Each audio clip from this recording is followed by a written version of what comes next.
Bismillahirrahmanirrahim. Assalamualaikum warahmatullahi wabarakatuh. Innal hamdalillah nahmaduhu wa nusalli ala rasulihil karim wa ala alihi wa sahbihi wa sallim tasliman katsira. Subhanaka la ilma lana illa ma 'allamtana innaka antal alimul hakim. Amma ba'd, faqala Allah ta'ala fi kitabihil karim wa huwa asdaqul qailin. A'udzu billahi minasy syaithanir rajim.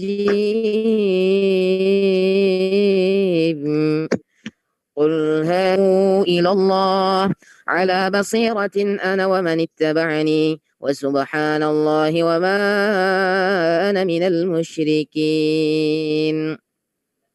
Sadaqallahul azim wa ballagha rasuluhun nabiyul karim wa nahnu ala dzalika minasyahidin wa syakirin walhamdulillah rabbil alamin. Para apa bilangnya, Mak? Ustaz, Para asatidz wal asatidatul kiram, guru-guru kitab semua, para mursyid, mursyidah, ustaz, ustazah yang tentunya hamba tak layaklah di sini untuk menyampaikan membagi ilmu itu tak layak, karena udah ada Ustaz Salman, udah ada Ustaz Fibni. Hambanya apalah? Al-faqiru ila rabbihil qadir ila maulahul qadir. Enggak ada apa-apanya, tapi ini juga ada manfaatnya, ada hal yang Rasyid harus bagikan kepada masyarakat, khususnya di negeri Mageko, ada yang harus dibagikan. Terutama di negeri Mageko, di negeri Minang ini, Kamang khususnya, tidak hanya Kamang, seluruh Sumatera Barat pasti ada orang alim. Dari Syekh Yasin Fadani, alhamdulillah kami dapat sanad kitab Aqidatut Thahawiyah melalui jalur Syekh Yasin Fadani. Ini bukti orang Padang tuh, orang Minang ada ulamanya. Ada lagi Syekh Ahmad Khatib Al-Minkabawi. Kalau orang Al-Jawi, Al-Riyawi, ini Minang ini punya ciri khas, Al-Minkabawi. Kalau kita baca Al-Minangkabawi, kalau orang sana, orang Makkah, Al-Minkabawi. Nah, ini menunjukkan orang Sumatera, orang Minang khususnya itu adalah orang berilmu.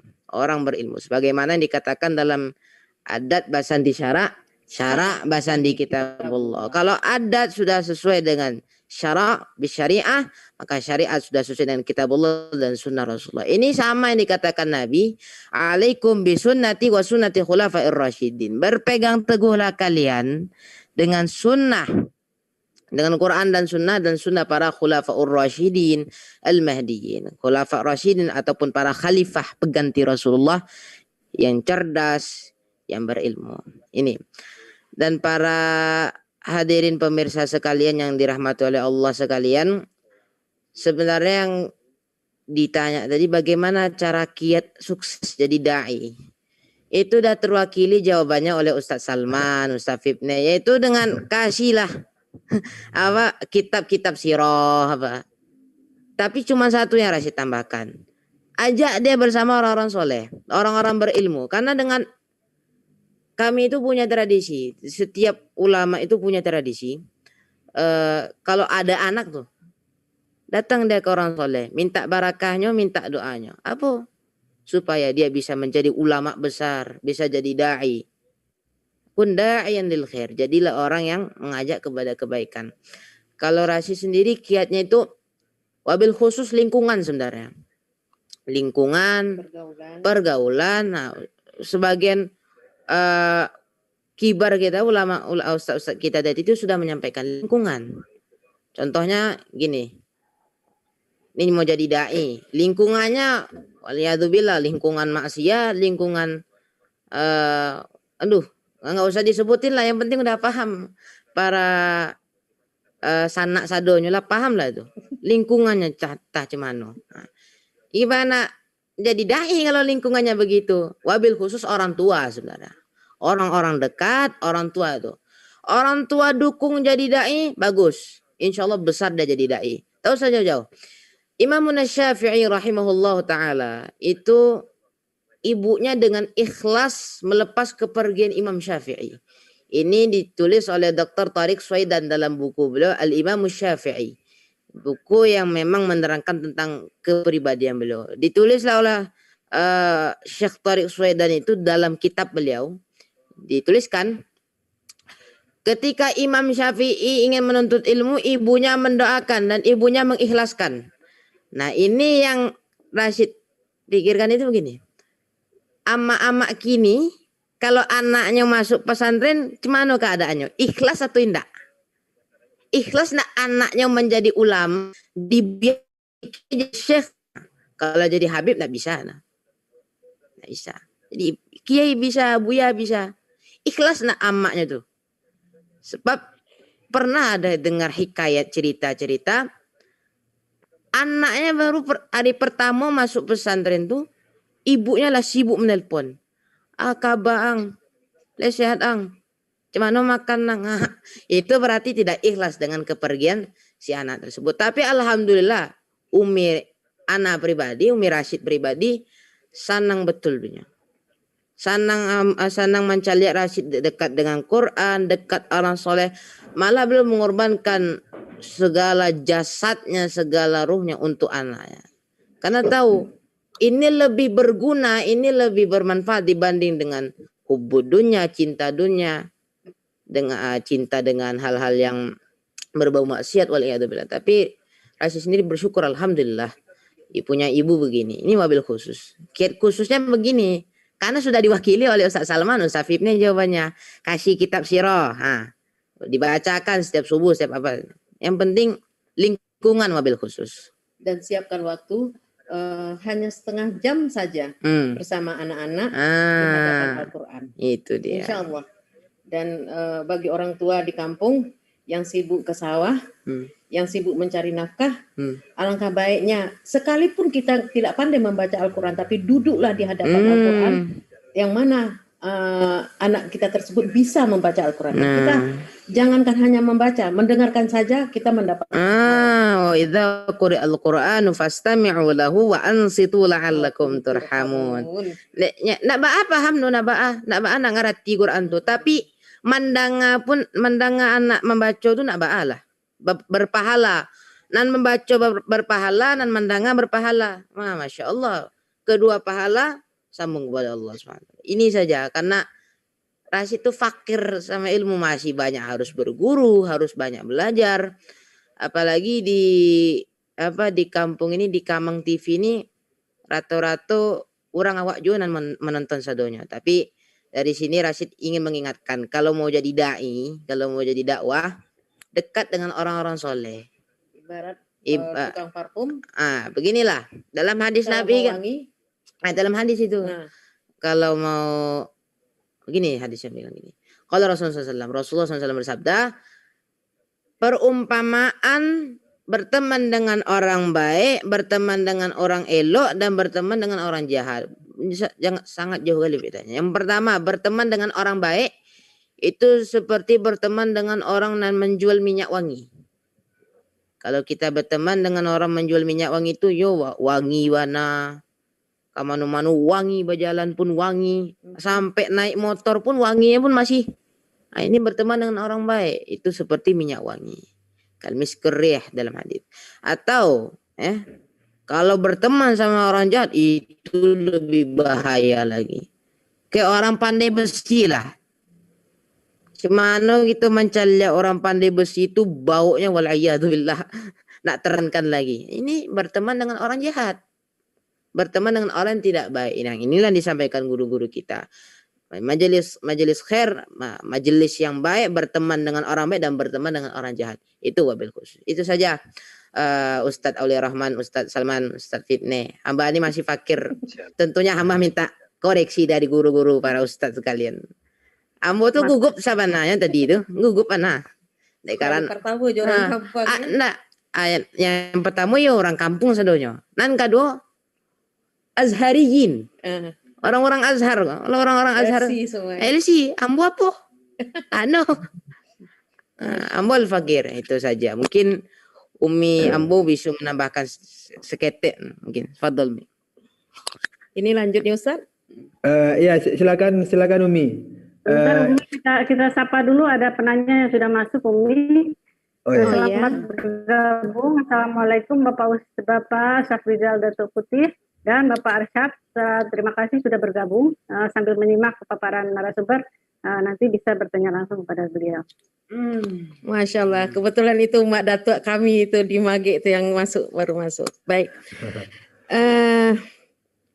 Assalamualaikum dari Umi dulu. Maaf, tadi ada kesalahan teknik. Umi tidak tahu apa dan bagaimana dalam beberapa kali kita Zoom baru kali ini. Baik. Assalamualaikum dari Umi dulu. Maaf, tidak tahu apa dan bagaimana dalam beberapa kali kita Zoom baru kali ini. Baik. Untuk Untuk kiat untuk ngapa karena sebenarnya Syekh Rashid ini Umi mau berkata apa ya? Mungkin Mak Datu tahu sendiri latar belakang sosok Uminya Rashid dulu tidak tahu agama. Kalau agama itu nomor sekian. Tapi begitu Allah memberikan hidayah ke Umi, Allah memberikan anugerah ke Umi, Allah memberikan kado terindah untuk Umi dan perlahan tapi pasti Umi bisa mengikuti Syekh Rashid. Dan yang ada sekarang itu banyak faedah-faedah dan bukan faedah, banyak pembelajaran yang Umi dapat dari seorang anak ke ibunya. Yang biasanya itu ibu yang mendidik dan membimbing anaknya, tapi ini terbalik tarbiyahnya. Tarbiyah ini anak yang membimbing orang tuanya ke agama ya, khusus agama gitu, Al-Qur'an. Nah, dari sini Umi berpendapat sosok anak di mata orang tua dan sosok orang tua di mata anak. Kita harus berani masuk ke zona aman anak. Apa itu zona aman anak? Jangan biarkan anak tumbuh sendiri, jangan biarkan anak berpikir sendiri, jangan biarkan anak bertindak sendiri. Jadilah kita orang tua sebagai bapak, ibu, kakak, adik, saudara, dan teman terdekatnya sekalipun. Kenapa? Sebagaimanapun pengaruh di luar sana, kalau basic anak yang udah kita tempa di rumah tuh udah matang, udah mantap, insya Allah sebagaimanapun pengaruh di luar sana, insya Allah anak akan kembali ke jalannya. Oh, ibu aku mengatakan seperti ini, bapak aku mengatakan seperti ini. Nah, itu akan tergiang-giang. Dan tentang masalah bagaimana peran orang tua membimbing untuk menjadi dai. Nah, Umi di sini tidak bisa bercerita karena Syekh Rashid ilmunya dari Al-Qur'an, bahasa Arab sampai dai itu mengalir sendiri. Jadi Umi bingung mau ceritanya dari mana. Nah, semoga dengan adanya tatap muka secara daring seperti ini bisa memotivasi anak-anak orang tua di kampung lebih meningkatkan pelajaran agama kepada anak kita. Dekatkanlah dari dini. Jangan takut. Ada kejadian. Sayang ya, Syekh Rashid itu anaknya pintar, tapi jadi dai katanya. Buat apa jadi dai? Diundang ke masjid hanya ditolak dengan duit amplop dengan uang 150.000. Nah, itu kata-kata yang Umi, Masya Allah, tabarakallah. Umi hanya berkata, Alhamdulillah. Karena segitulah rezeki yang Allah beri gitu ya. Dan tidak mau, kalau bagi Umi dan Syekh Rashid tidak memandang uang 150. Tapi Umi memandang ilmu yang disebarkan Rashid, ilmu yang dikeluarkan Syekh Rashid itu bermanfaat bagi banyak anak-anak di Indonesia ini. Itu yang Umi utamakan. Dan satu lagi, ada kesan kalau anak masuk pesantren, kata Ustadz apa tadi ya, Ustadz bukan Fitne mengatakan kalau anak masuk pesantren, keluar dari pesantren mau jadi apa? Dia akan menjadi tangan kanannya Allah di muka bumi ini. Itu bagi Umi yang merasakan ya, bukan mengejar duniawinya, tapi dunia dan akhiratnya. Insya Allah anak kita tersebut akan bisa menyeimbangi. Yang mana orang tuanya buta dengan Al-Quran, buta dengan agama, dengan masuknya anak kita ke pesantren, dia bisa memberikan sedikit gambaran, pelajaran kepada kita orang tuanya. Begitu Ustadz. Baik, jadi pertanyaan yang Umi jawab dulu pertanyaannya Mama Datuk Safrizal Datuk Putih ya. Kebetulan Syekh Rashid ini dari kecilnya itu sudah membawa talenta Al-Quran di hatinya ya, kata orang. Dan tidak ada yang spesifik yang sekolah yang Umi masukkan, yang Umi antarkan untuk Syekh Rashid. Rashid belajar di rumah dari satu masjid ke masjid lain, dari taklim ke taklim lain, dan sampai tetap memasuki sekolah umum seperti sekolah SD IT Bunaya, dan berpindah-pindah sekolah sampai segini besarnya ini sudah 6 sekolah. Itu SD aja. Itu SD aja itu 6 sekolah itu. Nah, yang awalnya Umi itu buta Al-Quran, bakai cauragawa tomboy, le tahu Ustaz ya, tomboy ya madang ya, agak tomboy. Jadi Umi memang agamaku kurang mana, agamaku nomor sekian lah gitu. Yang penting duniawi ya gitu. Nah, jadi Umi hanya mengikuti saja, mengikuti apa mau dia, ya seperti mengkoleksi Al-Quran, kitab, dan dia sendiri bisa mempelajari bahasa Arab tanpa bimbingan guru. Dan itu kan bagi Umi itu kan luar biasa dan aneh gitu. Dan Umi membawa dia ke orang pintar, ke psikolog, ke dukun, di ruqyah, berbagai. Astagfirullahaladzim. Itu kebutaan Umi selaku orang tua dulunya. Mencari siapa sosok anak aku ini. Nah, jadi terakhir itu setelah tahu di SMP, ketika dia masuk di pentas Hafiz Indonesia RCTI itu murni tanpa guru. Dia menghafal Al-Quran sendiri di rumah dan membaca di rumah, dan kebetulan dia meminta sama Umi waktu itu CD, ada yang piringan muat 1 CD saja dan itu didengar dengan handset. Nah, itu di rumah, di mobil, sibuk itu diputar, nanti dia baca lagi, itu diputar, dia baca sendiri. Keinginan dia sendiri, mau dia sendiri. Nah, dari situ pula Umi bisa belajar mengaji. Nah, udah gitu, seketek. Nah, udah begitu waktu keluar dari Hafiz Indonesia, di Hafiz Indonesia juga dengan kemampuan talenta yang Rashid punya, dia dikasih gelar oleh mendiang almarhum Syekh Ali Jaber. Memberikan gelar Syekh itu bukan karena umur, tapi karena ilmu, kata beliau. Nah, dari situ berjalan seperti apa adanya. Dia ke majelis, ikut pengajian dari satu masjid ke masjid lain dengan tanpa lelah. Umi pikir begini, ya Allah, kalau memang ini takdir darimu, hamba ikhlas menjalaninya ya Allah. Mengantarkan, berkorban lahir batin, mengantarkan anak dari satu masjid ke masjid lain, tidak mengenal itu siang ataupun malam. Sampai di pentas aksi Indosiar dan membawa nama harum Sumatera khususnya, menyabet juara 1, dan itu juga murni sendiri ilmunya. Dan sampai sekarang baru terakhir-terakhir ini kita mencoba hafalan Syekh Rashid mau kita ambil sanadnya. Baru yang dapat baru sanad Al-Fatihah. Dan belum ayat surah-surah yang lain dan juz-juz yang lain belum. Dan insya Allah ini lagi dikejar dan sekarang juga dalam tahap target rekaman 30 juz videonya. Nah, itulah Mak Datuk. Sekelumit perjalanan Umi bersama adik Joka Munakan tibunya ya. Nah, ya hanya Allah lah yang Maha tahu. Nah, tapi apapun itu Umi berserah kepada Allah. Ya Allah, berikan hamba kekuatan, berikan hamba kesabaran, dan berikan hamba kesehatan dan umur lebih untuk mendampingi titipanmu ini. Hanya itu yang Umi lakukan. Dan sekarang Syekh Rashid sudah duduk di kelas 3 SMP terakhir, dan itu dari Pekanbaru dipindah ke Tangerang. Begitu pindah ke Tangerang terjadilah COVID-19. Jadi sekarang belajarnya secara daring dan lebih banyak mempelajari ilmu agama, hadis, Al-Quran, fikih. Begitu Mak Datuk dan Ustaz.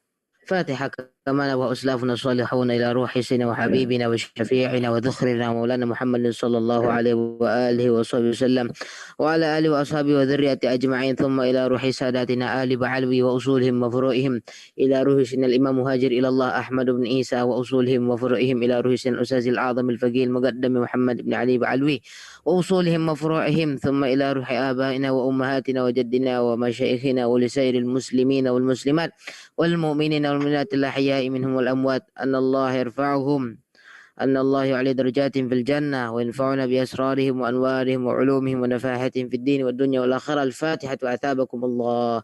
أعوذ بالله من الشيطان الرجيم. بسم الله. الحمد لله رب العالمين الرحمن الرحيم.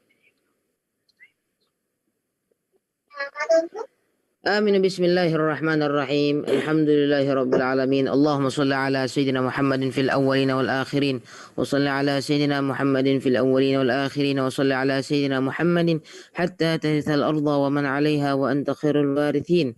يا الله يا الله يا الله. اللهم اغفر لنا ذنوبنا ولوالدينا وارحمهما كما ربيانا صغيرا ولجميع المسلمين والمسلمات والمؤمنين والمؤمنات الأحياء منهم والأموات برحمتك يا قاضي الحاجات يا قاضي الحاجات يا قاضي الحاجات. اللهم استر عيوبنا والمسلمين. اللهم استر عيوبنا والمسلمين. اللهم استر عيوبنا والمسلمين. اللهم إنا نسألك رضاك والجنة ونعوذ بك من سخطك والنار. اللهم اجعل بلدنا إندونيسيا آمنا مطمئنا بلدة طيبة ورب غفور. Ya Allah ya Rahman ya Rahim, yang Maha Pengampun, yang Maha Penyayang, jadikan negeri kami Indonesia khususnya di Bukit Tinggi maupun di Sumatera Barat lahirnya banyak lahir calon ulama, calon asatidzah yang bisa membawa masyarakat kepada jalan kebaikan, jalan kebenaran, bukan jalan kebatilan, bukan jalan kesesatan. Dan ya Allah, istiqomahkanlah para da'i, para ulama dalam jalan kebenaran. Dan jangan jadikan ulama-ulama kami jadi ulama ulama yang jahat, ulama mata duitan, ulama yang tidak menjunjung tinggi keadilan, menjunjung tinggi yang namanya gelar ulama, gelar orang alim. Ya Allah ya Rahman ya Rahim. Ya Allah, kami sama-sama memohon, kami sama-sama meminta, lindungi negara kami dari tangan-tangan orang zalim, dari tangan orang-orang jahat. Ya Allah ya Rahman ya Rahim, kami mohon ya Allah, negara kami negara banyak sekali ulama, banyak sekali orang-orang alim, banyak sekali orang-orang berilmu. Maka banyakkanlah orang-orang berilmu di negara kami ya Allah, agar negara kami ini aman, negara kami ini selamat dari hal-hal yang tidak kami inginkan ya Allah. Ya Allah, selamatkanlah kami semua dan keluarga kami dari api neraka, sebagaimana Engkau katakan, qu anfusakum wa ahlikum nara. Kami sudah berusaha, kami sudah berikhtiar, maka selamatkanlah ya Allah kami dari api neraka. Ya Allah ya Rahman ya Rahim, kami memohon, sampaikan kami di bulan Ramadan, berkahi kami di bulan Sya'ban, panjangkan umur kami di bulan Ramadan ya Allah. Ya Allah, jangan hinakan mata kami, tubuh kami untuk sampai melihat wajah Nabi kita sallallahu alaihi wasallam. Ya Allah, Allahumma inna nas'aluka ridhakal jannata wa na'udzu bika min sakhatikal nar. Rabbana atina min ladunka rahmah wa hayyi' lana min amrina rashada. Rabbana atina fid dunya hasanah wa fil akhirati hasanah wa qina adzaban nar. Walhamdulillahirabbil alamin.